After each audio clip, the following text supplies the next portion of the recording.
Hello viewers, Moments question 3 and the first of the beam questions. So here we have a beam which is supported at both ends. It's a 10 metre long beam, and on the top of it we have a 5 Newton force, a 7 Newton force and a 1 Newton force.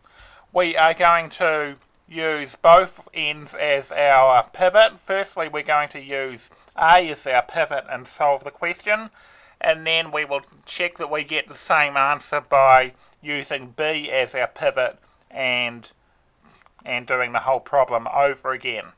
Okay, so we'll take A as our pivot,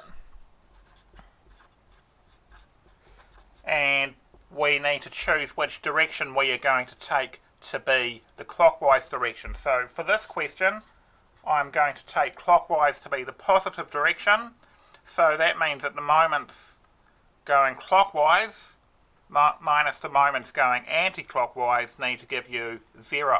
So we need to look at which direction the moments, the forces on the top, are going to produce a moment. So if we have A as our pivot, the 5 Newton force is going to make it rotate clockwise, so will the 7 Newton force, and the 1 Newton force will do the same, but the reaction at the other end at B is going to make it rotate anti-clockwise. So we need some of the moments to be 0 in order for the beam to not rotate. So clockwise moments are the 3 down forces, which are 5 newtons times 1 metre plus 7 newtons times, we need to look at how far that 7 Newton force is from point A.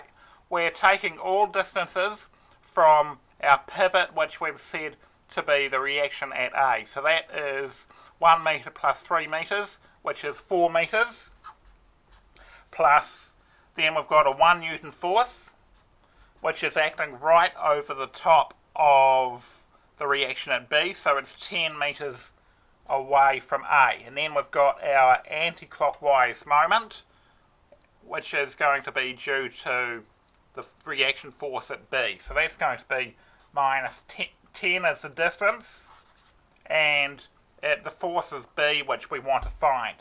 So that equals 0. So 5 times 1 is 5, 7 times 4 is 28, and 1 times 10 is 10, equals 10B. So therefore we've got 43 equals 10B, and therefore B must be equal to 43 divided by 10, which is 4.3 newtons. Okay, so we've got the reaction at the right hand end. We've got the force B. Now we need to get force A, and we need to use the other condition of equilibrium in order to get that. So not only must the sum of the moments be 0 for equilibrium, but the sum of the forces must be 0 as well. So the sum of the forces is 0, and for forces we'll take upwards to be the positive direction. So the two up forces are A and B, minus any down forces, which are 5.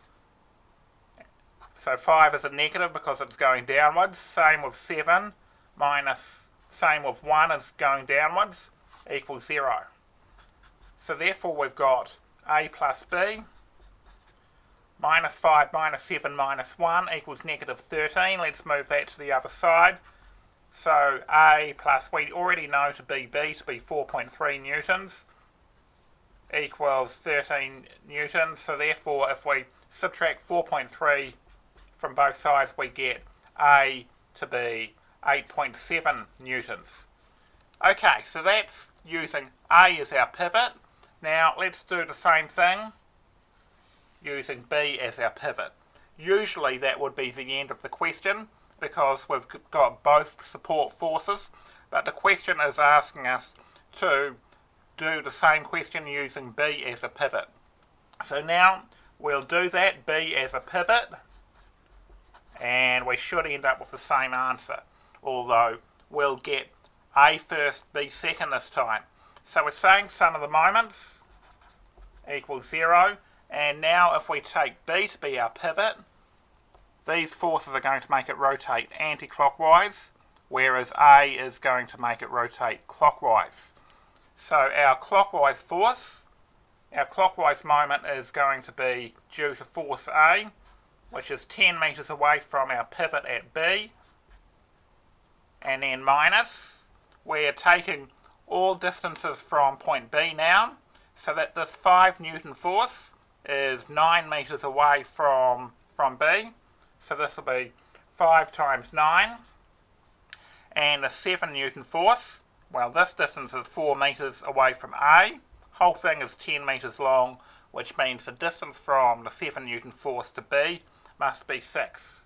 So we've got 7 times 6 minus this 1 Newton force is right over the top of B, so its distance is at 0 metres away, and that needs to be equal to 0. So therefore, 10 times A, let's move these 3 forces to the other side. 5 times 9 is 45, 7 times 6 is 42, that's 0 equals 0. So therefore, A is 45 plus 42 is 87 divided by 10, which gives us 8.7 newtons. So we've got the same value of A as we did the first time round. And to get the second force, we should say use the other condition of equilibrium. Sum of forces equals 0. So therefore, sum of the forces is going to be in the upwards direction. We've got A plus B minus 5 minus 7 minus 1.